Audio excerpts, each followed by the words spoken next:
Is because we have a visiting speaker from Brooklyn Bethel, New York, Brother Dan Black, and we appreciate him coming here, and I know he appreciates you being here too. Today's talk is going to tell us how we might be overcoming fear of the future. So let's pay attention and follow along in our Bibles as he teaches us this wonderful information. Brother Black. 2,000 years ago, this world must have been a very peaceful, very quiet place compared to the world we live in today. Some might say, well, how could you know that? But really, it's simple, isn't it? We know that there were fewer people. And if there's one rule of history, it's that. The more people there are, the less peace there is, the more trouble there is. Well, 2,000 years back, the human population much smaller, certainly a quieter place. And even where there were clumps of humans, creating what we loosely call civilization, and there were problems, and there were wars, yet how different even wars were when you can compare them to what we see today. Why, back then, two armies could meet in battle, and it would be an ugly thing. Soldiers swinging swords at each other, gory, horrible thing. And yet really, a full-scale battle could be raging just a few miles from your home at that time, and you would hardly hear a sound. Maybe the faint tinkling of metal against metal. But really, the casualties in war back then primarily were those soldiers facing each other in battle. Civilians didn't have quite as much to worry about. It must have seemed strange in that world, in that setting, when a respected teacher walked the earth and foretold a time when things would be very, very different. He foretold a time when fear would grip the world. Let's look at his words. Luke chapter 21. The man's name is Jesus. And here in Luke 21, he is foretelling a time of profound trouble for human society. In verse 10, he talks about a time when nation would rise against nation and kingdom against kingdom. Verse 11, and there will be great earthquakes, and in one place after another, pestilences and food shortages, and there will be fearful sights, and from heaven great signs. Wars that grip the world. Fear holding mankind in its grip. It must have sounded strange to people back then, and some people did just dismiss him as a madman. His followers knew better, of course. But he foretold this time. And he even foretold that things would get worse yet from the point that he described there. You see in verse 11 he's describing fearful sights, but notice in verse 25 and 26, he speaks of a time when there would be anguish of nations not knowing the way out because of the roaring of the sea and its agitation, while men become faint out of fear and expectation of the things coming upon the inhabited earth. Fear getting even worse. Hard to imagine for people back then, perhaps. What about for us today? Do these words sound far-fetched in the world we live in? We talked about war just briefly. Let's compare it. Think of how different war is today. As we said, back then the casualties were primarily the soldiers. Today, think of the fear that war breeds, not just among soldiers, but among civilians, among women, among children. I remember my cute little niece, about 6 years old at the time, was playing with this neat little toy. It was an airplane. You know those things where you push it down and it scoots along the floor? And I looked at it and it looked kind of familiar. I said, what is this thing called? And she looked at me with that look that only a child has when they first realize how dumb adults can be. And she said, it's a stealth bomber. You know, the word duh just written on her face, right? And it's amazing to see this cute little child say those words, stealth bomber, not really knowing what they mean. Those words have just entered our vocabulary. What is a stealth bomber? You have to take it apart. Number one, stealth. That means it can sneak in under the cover of radar, right? So that it can do its second job, bomb people, without them knowing that it's coming. It can drop death and destruction out of the sky on people who had no idea what was about to happen to them. A child's toy. That's just one example of how war has changed. We know that we could talk about weapons on and on and on, but it is staggering to think of what man has done to warfare, how different warfare is today. That example just illustrates a grim statistic. Today, the primary casualties in war are not soldiers. 84% of the casualties are civilians. Women, children, the elderly, the infirm, the sick, the helpless. War is an incredible cause of fear. And sometimes we in this country forget it because there's not been a war on our soil here in the United States for over a century. But this fear grips the world, all over the world, right now, today. Think also of the money that is poured into such weapons of war. Now, that little toy my niece was playing with is overpriced at a few bucks. But the original that it's imitating, Stealth Bomber, cost $2.3 billion. We can't even imagine how much money that is. But think of it this way. If you had a block of gold as heavy as that airplane, that huge airplane, you wouldn't have enough money to buy the plane. That's right. That plane is worth 3 times its weight in gold. That's what $2.3 billion means. Can you imagine the amount of money we're talking about? And that's just a drop in the bucket. The world spends over $600 billion a year on weapons of war. High-tech weapons designed to kill people very efficiently. That increases the atmosphere of fear because it's literally insane. It's insane that mankind spends that kind of money in a world where 1 billion people lack basic health care. 1 in 4 adults can't read or write. 1/5 of the world's population goes hungry every day. That is a society gripped by insanity, isn't it? And no wonder this atmosphere of fear is promoted. Of course, we haven't even touched on nuclear weapons and the fear that that promotes. Some people take refuge in treaties. They say, well, man has progressed now, and the superpowers have kind of changed with the fall of the Iron Curtain and the Soviet Union seeming to disintegrate. And look at all these wonderful treaties, right? The anti-nuclear treaties, the nuclear proliferation pacts, and they'd put some hope in that. People who really study history, though, they know that treaties are rarely worth the paper they're written on. Mankind has a far, far better record of breaking treaties than he does of keeping them.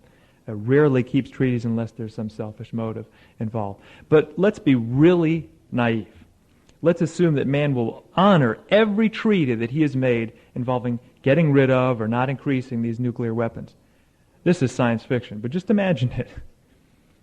If he honored every treaty, enough nuclear weapons would be left over to destroy this earth many times over. 26,700 nuclear warheads would still be around.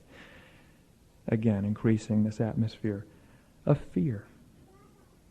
900 times the destructive power of World War II. That's what would be left. Think of it. World War II, 900 times over. Now, there's not much hope to be put in treaties. And so naturally, scientists have gathered together and they try to warn mankind. They talk about how the extinction of the human species is now a real possibility. One famous physicist, nuclear scientist named Harold C. Urey, who helped develop these nuclear weapons, he summed up the future in a world with these weapons this way. We know this well, what he said. He said, "We will eat fear, sleep fear, live in fear, and die in fear." How sad that man was to have helped to create that atmosphere. Now, people who can put all that out of their minds say, well, they're not going to ever drop those bombs. I don't have to think about it. All these problems are in other parts of the world. Are they really free of fear? Can people in your society here, can they get lost and find themselves in a dangerous neighborhood in downtown L.A. and be without their cars and without directions and be walking down the street as night falls and have no fear when they hear footsteps on the sidewalk behind them? If so, I envy you, but I'd be surprised. Come visit us in New York City sometime. We'll show you some fear. In our community, in the door-to-door work there, we see it all the time. For 30 years, our territory that I worked, and when my wife and I were first married, we worked there together, was Greenwich Village in downtown Manhattan. Not a very dangerous neighborhood, but typical New York.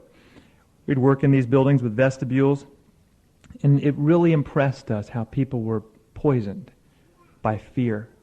I remember one time a You know, you work in these vestibules of buildings and you ring these buzzers and people will buzz you in if they want to invite you into the building. Sometimes they buzz you in by accident because they press the wrong button. They can either buzz an intercom or they can buzz you into the building. And an elderly woman buzzed us into the building, my wife and myself. And I sent my wife up the stairs ahead of me because she's a little less scary looking than I am. And as she went up the stairs, I could look through the railing and I saw this elderly woman open her door. And she saw my wife. She didn't see me. But I'll never forget the look of abject terror on her face as she realized she had let someone into the building, someone she didn't know, someone she hadn't seen before. And she just staggered back into her apartment, slammed the door, and you could hear about 15 bolts and locks and bars sliding against it. It's like Fort Knox in there.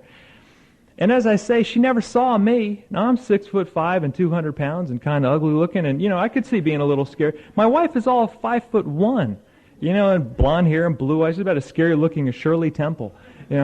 You'll see. You'll meet her sometime. But it really struck me. Here this woman had two young people who would have been delighted to sit with her, talk, ask her how times have changed, the life that she has seen, give her a little hope from the future, from the Bible. And it was impossible for her. Why? Fear poisoned her life. So she's stuck in her apartment by herself with no one to talk to. Yes, fear does poison the world we live in. It fills people with cynicism and distrust and bitterness. Of course, some could argue that none of this is really new. Man has always had these problems, so there's always been the fear. It's always been there. And there's some truth to that. But isn't it also true that if you change the scale of a problem drastically, you've changed the nature of the problem and also how you have to deal with it? Just for example, let's say there's an older couple living in a house by the shore. The wife hears on the news that there is a tidal wave coming, a giant 110-foot wall of water, and it's rushing toward their community, and there is an emergency evacuation of that whole area. As she rushes into the living room to tell her husband, who's poised on the Barcalounger reading his paper, and she tells him in a breathless tone, we got to get out of here, we got to evacuate. And he says, what is it? Tidal wave? That's water trouble. We've had water trouble before. Do you remember the time the tub overflowed? Remember the time we had that leak? We can deal with water trouble. Forget about it. Well, you might say this fellow is an idiot, right? Because granted, a tidal wave is composed of water. It is water trouble, and so is a tub overflowing. But if you change the scale of the problem that drastically, it's a whole different problem, isn't it? And we have to deal with it in a different way. And in a sense, that is what man has done. When it comes to these problems that threaten the safety of human society, the scale of the problem is drastically different from what has ever been in history. And therefore it's different how we deal with it, how we face it. The Bible shows this is true. If you turn to Revelation chapter 11 and verse 18, Revelation 11 and verse 18, clearly talking about our time. At the very opening of the verse it says, but the nations became wrathful. That's when we're living. A time when the nations are insane with wrath. But then it says, and speaking of God, and your own wrath came. And the appointed time, it says, for God to do some things that He has long purposed to do. And you notice the last one listed. It says that God's time has come to do what? To bring to ruin those ruining the earth. Now, when in all of human history have those words applied? When in man's history has man been able to, in a literal sense, ruin the planet he lives on? 100 years ago, 200 years ago. What could mankind do to ruin the earth? Let's throw rocks at it? It's silly.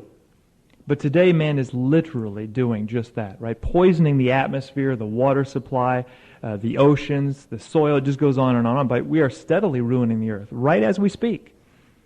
And then, of course, the nuclear threat poses the danger of literally destroying the planet, rendering it uninhabitable in the space of a few minutes. Ruining the earth. Drastically, the scale of the problem has changed. And so it must change how we look at it, how we deal with it. But as we mentioned, Jesus foretold that the time would come when even worse fears would come upon mankind. And that brings up a very important point. All of these fears that we've discussed, fears of what man might do to himself and this world we live on is actually misplaced fear. Now you might wonder, how could that possibly be? How could fear of something real and very dangerous be misplaced fear? Well, let's illustrate it this way. Let's say you take me up on my offer and you came to visit New York City. Let's imagine a man who does this. He's heard about New York all his life, and he's heard that it's a dangerous place, especially the subways. Ooh, stay out of the subways. Because they're filled with these muggers, right? Muggers, they'll attack you and take your money and beat you up if they can. Well, he finds himself in New York, and he's got to take the subway. But he's so terrified of these muggers that there he is in the subway, he doesn't know what to do. He figures, well, if I'm on the platform here, on the subway platform, they can see me. So what I'll do is I'll climb down in the tracks. And they will never see me there. And he's hunkered down in the tracks figuring, I'm safe from the muggers. And he ignores, in his fear, that faint rumbling sound and those twin points of light down the dark tunnel that are steadily growing larger as the rumbling gets louder and louder. Do you see how his fear is a misplaced fear?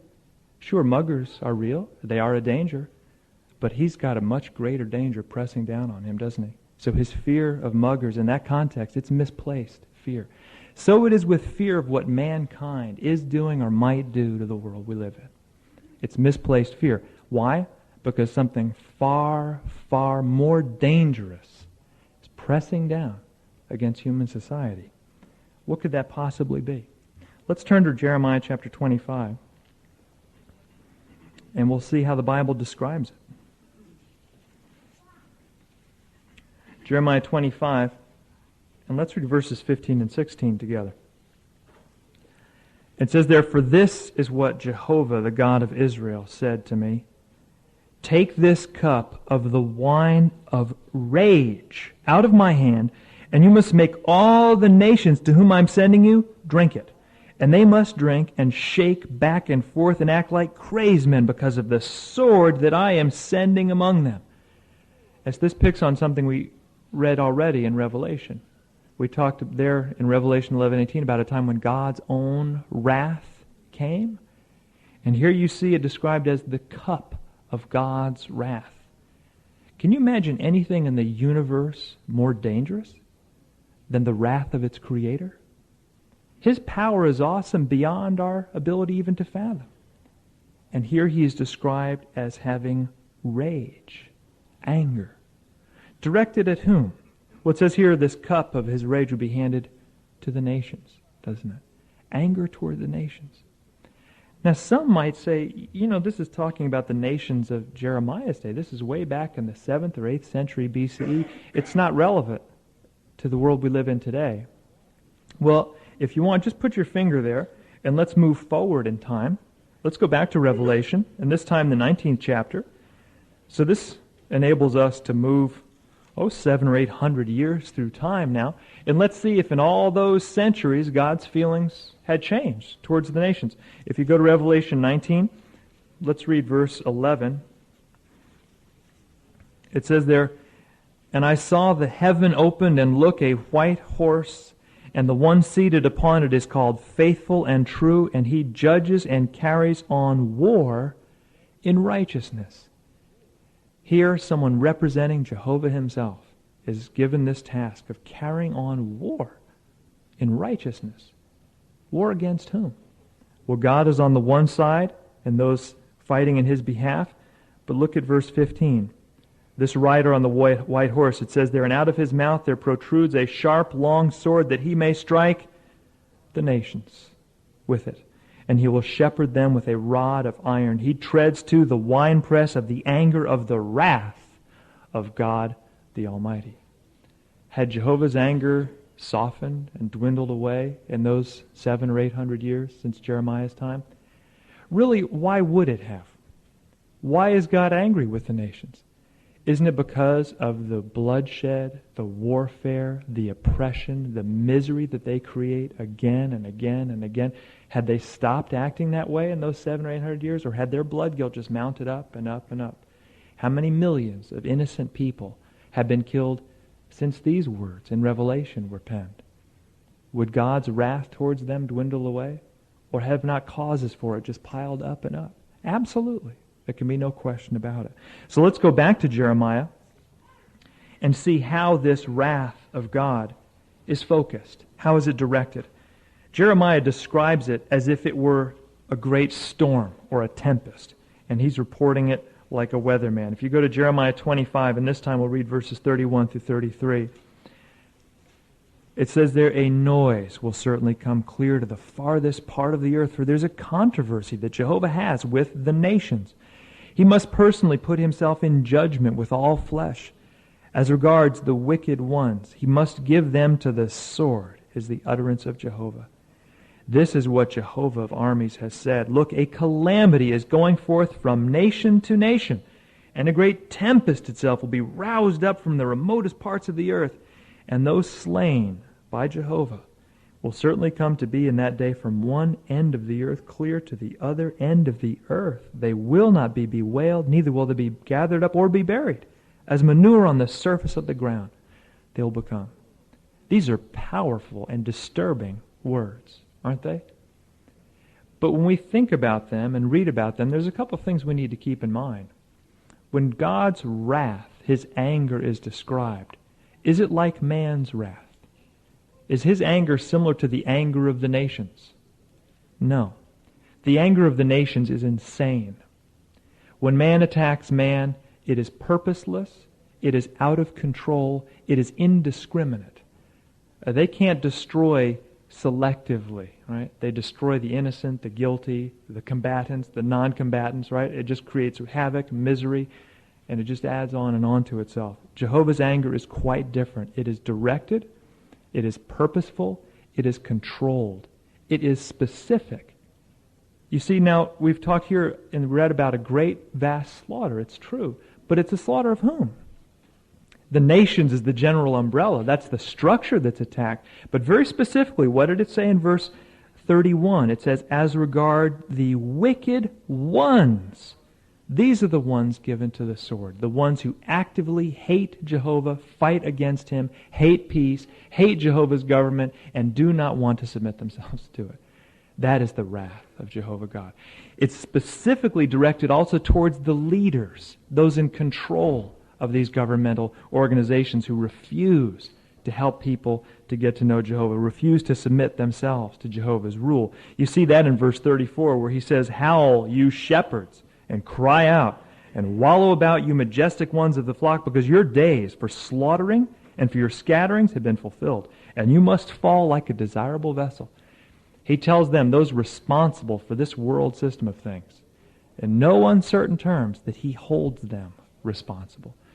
He says these shepherds, right, these ones who make the rules, set up the system, control it, usually to keep themselves in power, to oppress the helpless and the poor, he says, you are going to howl.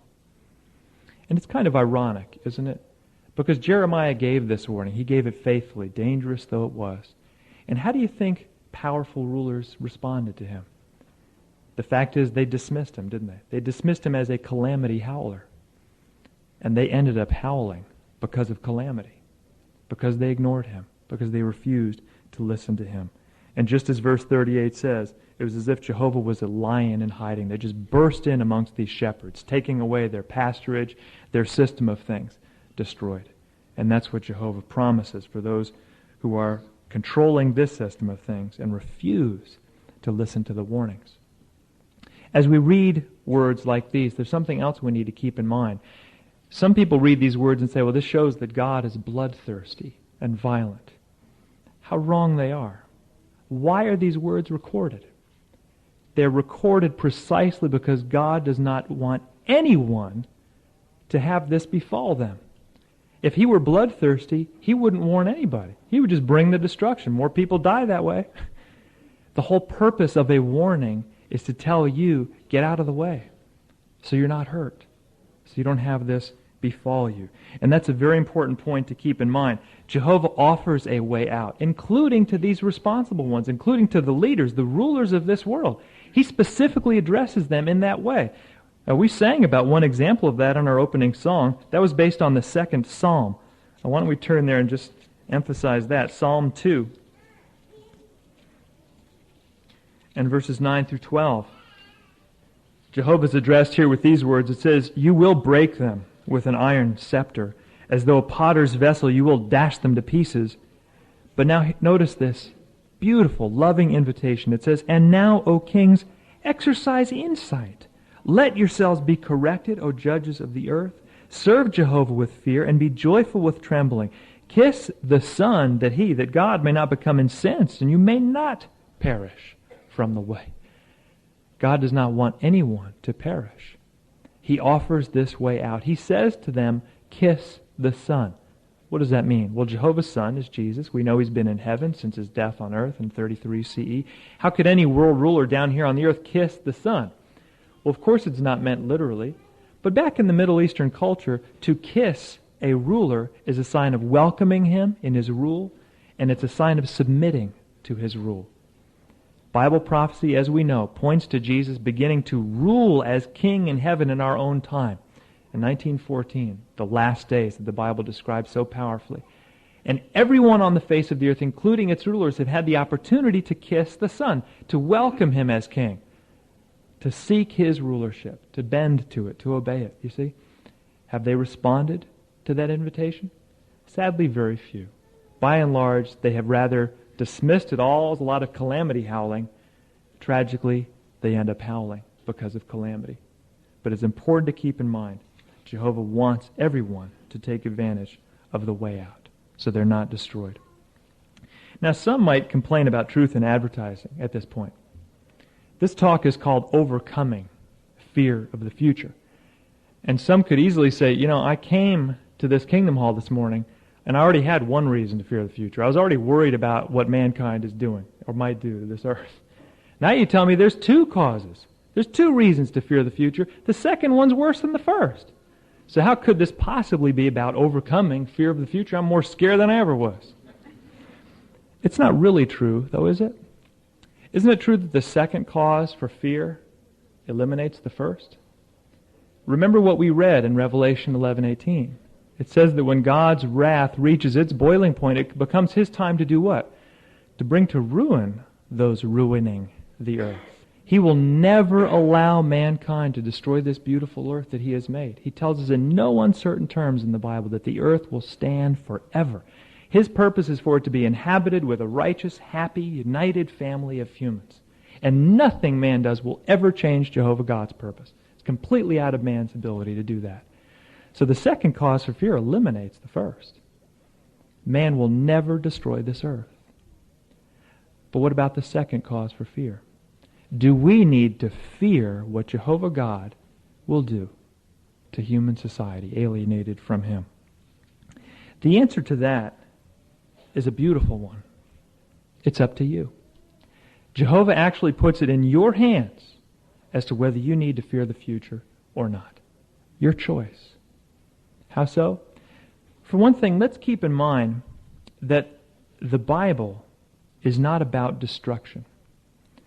Destruction is there, it's touched on, warned about, but that is not the theme of God's Word. These passages that we've read together are important warnings. And we don't just brush them aside or try to cover them over, as some religious leaders seem to do. They kind of act like, well, God was just kidding there. Don't read that. Turn the page, quick. No, we take them quite seriously. But at the same time, we recognize that these do not form the theme of God's Word. The theme of the Bible is that Jehovah will sanctify his name by means of the Messianic kingdom. The kingdom of God, ruled by his Son Jesus. That is the central theme of the Bible. And that theme breeds hope. And hope is the great, great enemy of fear. Hope blows fear away like a fan blows smoke. And all we have to do then is study the theme of the Bible, and we can attack that morbid fear of the future. Yes, Jehovah God puts it in our hands as to whether we need to fear the future or not. Let's turn to Zephaniah chapter 2 and verses 2 and 3 and see how that's true. Zephaniah 2. If your Bible is like mine, this is on page 1194. If not, you're on your own. Zephaniah 2 and verses 2 and 3.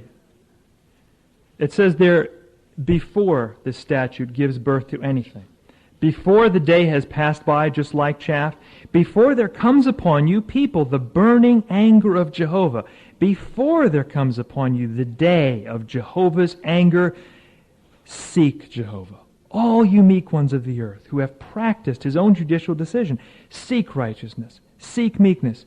Probably you may be concealed in the day of Jehovah's anger. Here is that beautiful hope.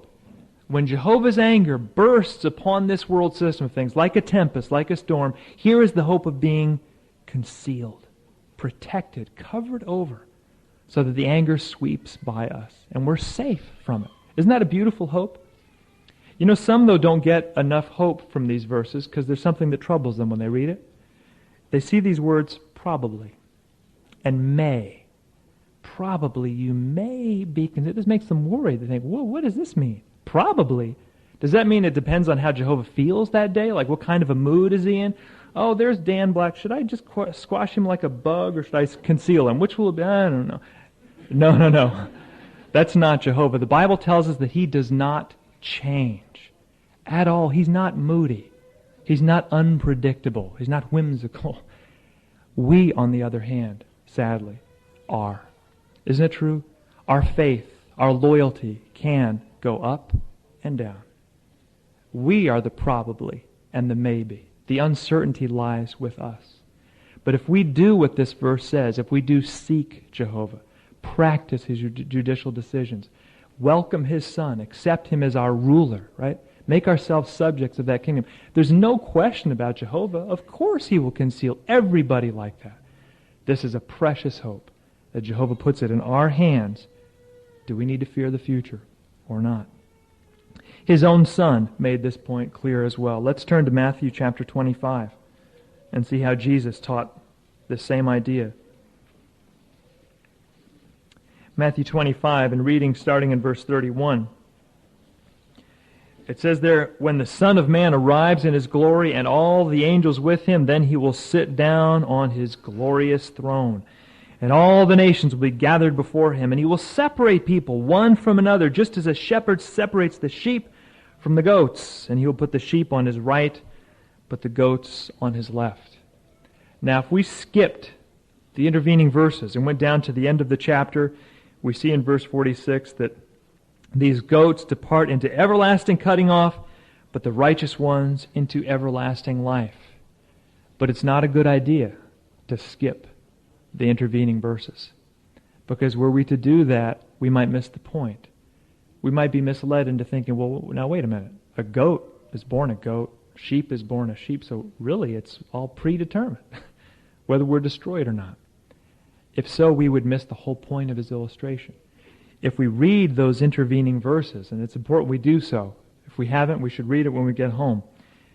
Because Jesus teaches very clearly there that people make themselves sheep-like. And they make themselves goat-like by the decisions they themselves make in life. Specifically, how they respond to Christ's brothers. Those who follow in Jesus' footsteps, who carry the commission he left to preach this good news about the kingdom and offer a warning about the end of this system of things. How people respond, how they treat Christ's brothers, that determines, that makes the decision as to whether we are sheep or we are goats. Again, Jesus teaches, it's in your hands. You make the choice. You decide. And as we know, this decision has not been made yet. Jesus has not decided who is a sheep and who is a goat. That happens right at the very end of this system of things. So that's yet future. It's in our hands. Which will you be? Jehovah dignifies you with that choice. And that determines whether you need to fear the future or not. Because the sheep-like ones have a wonderful prospect. When things get worse, when they get darker still than they are today, when the shadow of Jehovah's wrath is just looming over mankind and the storm clouds are just about to burst, Jesus tells us how the sheep-like ones may feel at that moment. Go back to Luke 21, and this time we'll read verse 28, because remember we read in verse 26, right, how people be faint out of fear. Fear now will grip the world in an even greater way than we see today, because people will know in no uncertain terms God's anger is just about to break upon them. But in verse 28, Jesus says this, "But as these things start to occur, raise yourselves erect and lift your heads up, because your deliverance is getting near." Aren't those beautiful words? Raise yourselves erect. Lift your heads up. Is that the posture of fear? Now, isn't the posture of fear kind of more like this, right? You're kind of cringing and hunkered down. You look, like a hunchback, right? But raise yourselves erect and lift your head. That's the posture of confidence. It's the posture of hope, the posture of joy. And Jesus promises us, if we are sheep-like, and a sheep is called a sheep because he's easily led, obedient, right? We're obedient to Jesus. We're submissive to his kingdom rule. We're happy to be his subjects. Then we can be confident, even when things get worse than they are today, and the system faces its final end. That is the hope that we have, even today. We don't have to fear the future. In fact, we can fight it. We can overcome it. That fear, that morbid dread of the future, as we've said, it's like a poison in the air. It's this cynicism and distrust, and it's a nasty thing. But we can fight it. We can keep it out of our minds, keep it out of our hearts by doing something very simple. Become students of God's kingdom. Study that government. Study it in detail. Learn everything you can learn about it. And there is an enormous amount that we can learn. If you go to Psalm 48 and verses 12 and 13, Jehovah's people in ancient times were told to study their capital city that Jehovah had set up for them. And notice what he says in Psalm 48 verse 12. He says, "March around Zion, you people, and go about it. Count its towers. Set your hearts upon its rampart. Inspect its dwelling towers, in order that you may recount it to the future generation." That Jehovah says, go ahead, study it. Study this city that I have set up. Well, how much more then should we study? Should we count the towers of heavenly Zion, of the heavenly government that Jehovah has set up? Study its ramparts. Learn the details of that government. Learn about its makeup. How many are its rulers? How are they chosen? What is their function? How has that kingdom acted so far? How is it reinforced? What makes us sure that it can never be corrupted, that it can never give vent to unjustified violence or oppression? How do we know these things? We can study them. All of what we need is right in here, right in God's Word. And the more we study, the more we learn, the more we have hope in our hearts, the more fear is just pushed out of our minds, pushed out of our hearts, blown away, as we've said, like poisonous smoke. This is a government that will bring true peace. And as we think about that peace, it just touches our hearts. Isaiah 9, 6, and 7, for example, discusses that. Isaiah 9, 6, and 7. It says, "For there has been a child born to us, there has been a son given to us, and the princely rule will come to be upon his shoulder, and his name will be called Wonderful Counselor, Mighty God, Eternal Father, Prince of Peace." Imagine a ruler earning that title, Prince of Peace. What's it based on? Look at verse 7. "To the abundance of the princely rule and to peace there will be no end upon the throne of David and upon his kingdom, in order to establish it firmly and to sustain it by means of justice and by means of righteousness, from now on and to time indefinite. The very zeal of Jehovah of armies will do this." It's just as Jehovah's anger is an irresistible force, even more so is his love and his love of peace, his zeal, his burning desire to create the world he's always had in mind, a world safe for everyone, a world where peace will last and last forever. Nothing can stop Jehovah's zeal. Nothing can stand in its way. This peace is an absolute certainty. And it is a peace radically different from anything mankind talks about when man uses the word peace. It's a peace that starts from right here, from the human heart. Jehovah affects the human heart through teaching. If you go to Isaiah chapter 2, you see that point powerfully made. Isaiah 2, and let's read verses 2 and 3. It says there, "And it must occur in the final part of the days that the mountain of the house of Jehovah will become firmly established above the top of the mountains, and it will certainly be lifted up above the hills, and to it all the nations must stream. And many peoples will certainly go and say, 'Come, you people, and let us go up to the mountain of Jehovah, to the house of the God of Jacob. And he will instruct us about his ways, and we will walk in his paths. For out of Zion law will go forth, and the word of Jehovah out of Jerusalem. And he will certainly render judgment among the nations and set matters straight respecting many peoples. And they will have to beat their swords into plowshares and their spears into pruning shears. Nation will not lift up sword against nation, neither will they learn war anymore. Now those last words are well known. In fact, if you visit New York City and sometime and you want to see the United Nations building, you'll see these last words carved in stone in front of the UN. They are beautiful, poetic words. And they give hope, don't they? For years, the UN had those words without even attributing them to the Bible. Just recently, they carved the word Isaiah underneath, so at least they admit they didn't author the words themselves. But sadly, when they put those words in stone in front of that building, what are they saying? Are they saying that the peace will come from Jehovah God? Or are they saying that the institution they have set up will fulfill that prophecy? If it's the latter, what horrible arrogance they're committing. Because if you don't read the whole verse here, you miss the point, isn't it true? What is this peace based on? Some human institution? Oh no, it's education going forth from Jehovah's kingdom, isn't it? Which reaches people in their hearts. People learn peace because they learn Jehovah. They learn to love Him. They learn to imitate His ways, the God of peace. They learn to follow in the footsteps of His Son. They become peaceful at their heart. They're changed. We have been changed. Isn't it true? That is what this peace is based on. And mankind really doesn't have the right even to talk about peace. Because when they talk about it, they don't even know what they're saying. When they say peace, they're really talking about a breathing space between two wars. Isn't it true? It's very brief, it's very tenuous, it's unpredictable as to how long it will last, and it's not real peace. By the world's definition, the so-called world powers today are at peace. Soviet Union having fallen apart, and yet still Russia is a nuclear power, and there's some other nuclear powers. By the world's definition, we're at peace. Well, think about it. By that definition, there's a man on the stage with me here. He and I hate each other. We mistrust each other's every move. We are both armed to the teeth. We have a great big gun in the hand. I'm pointing my gun at him. He's pointing his gun at me. And we're watching each other like hawks. You can see from your seat that my knuckles are white with tension. You can see my hand shaking. You can see the beads of sweat dripping down my forehead. Same with him. And we're jumpy and starting stuff. Now he and I are at peace by the world's definition because we haven't pulled the trigger yet. Right? Because the bullets are not in the air yet, because hideous carnage has not yet been wrought by these weapons of ours. We're at peace. Isn't that wonderful? No, it's insane. That is not peace. And that's exactly the situation in the world, right? We have all of these powers armed to the teeth.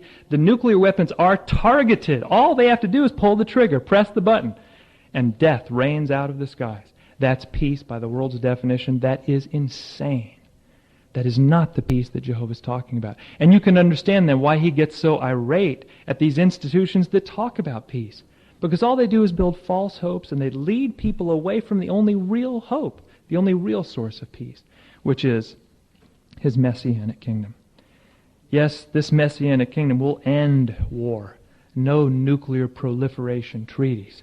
As Psalm 46:9 talks about Jehovah breaking the bow apart, burning the war wagons. There will be no weapons of warfare. But as we've said, far better, He creates a peace that goes all the way down into the human heart. So even the inclination to make or use such weapons is just educated away. And we live at a time when that education, that love of peace fills the world. What a wonderful hope that can light up our lives and give us so much happiness and joy even now. We know that kingdom is a reality, and we know the peace is a reality because we have already seen it at work. We have seen that educational program reach into people's lives and create amazing changes. I remember very well in Pioneer School, we had an instructor, a very interesting brother, who was in a wheelchair. He'd been paralyzed since an accident in his youth, and he talked about the days when he was studying. He was of Jewish background, and he said he was a very distrustful, kind of cynical fellow. But he agreed to study the Bible. And when the brother studying with him talked about John 13:34 and 35, a scripture almost all of Jehovah's Witnesses know well by heart, because it says the great identifying mark of God's people is what? It's love, right? They have love among themselves. Well, this instructor said he laughed when he read that scripture. This is just so far-fetched. He said, you love, sure. Right? Cynical, distrustful, fearful, yet he continued studying. And during the course of when he was studying, he traveled in the Middle East. And he was traveling with a brother. And at one point, as they were near Jerusalem, in a city called Bethlehem, they needed a place to stay overnight. They went to a meeting, and one of the brothers there invited the witness and this student to stay with him overnight. Well, this fellow who was studying, the man in the wheelchair, he asked the host if he could wheel out onto the patio in the morning to watch the sunrise, beautiful Middle Eastern sunrise. And through the interpreter, his host who said, absolutely not, you must not do that. He didn't. But the next day, when his host was driving them on to their next destination, this fellow, this Bible student, asked his host through the interpreter, the host was Arab, he said, why was that? Why didn't you let me go out on the deck? And through the interpreter, his host explained, I am of Arab descent. You are of Jewish descent. My neighbors are all of Arab background. If they knew I had you spend the night in my home, they would burn my house to the ground. And they would make sure to do it when I and my family were at home. This Jewish man was dumbfounded. He said, why? Why on earth would you take such a risk? And without the interpreter, this Arab brother looked him in the eye and said, John 13, 34, 35. You see, this love is not an abstraction. It's not an idea. It's a concrete, living reality. It is produced by the kingdom. This kingdom creates peace, it teaches peace, it puts it in our hearts and in our minds, and it helps us to share it with others. That love is the great identifying mark of God's people. And it convinces us that the kingdom is a reality. It's working today in this wicked world. What is it going to do when it has complete free reign over the whole earth? It staggers our mind even to think about it, doesn't it? It just fills us with hope. How vital it is then that we do everything we can to study that kingdom, study its king, study the one who authors all of it, Jehovah God. Everything that we learn about these will fill us with hope. And hope will fill our minds, our lives. It will create love in our hearts. It will help us to share peace with others. It will dispel this morbid fear of the future. The only kind of fear that should be left in our heart is a very different thing. Fear of God, which means not morbid dread, but a profound awe, respect in its most ennobling form. We can get closer to this God, this Father of ours, grow to love Him more and more, and live on into an indefinitely lasting future, ever free of any fear of the future.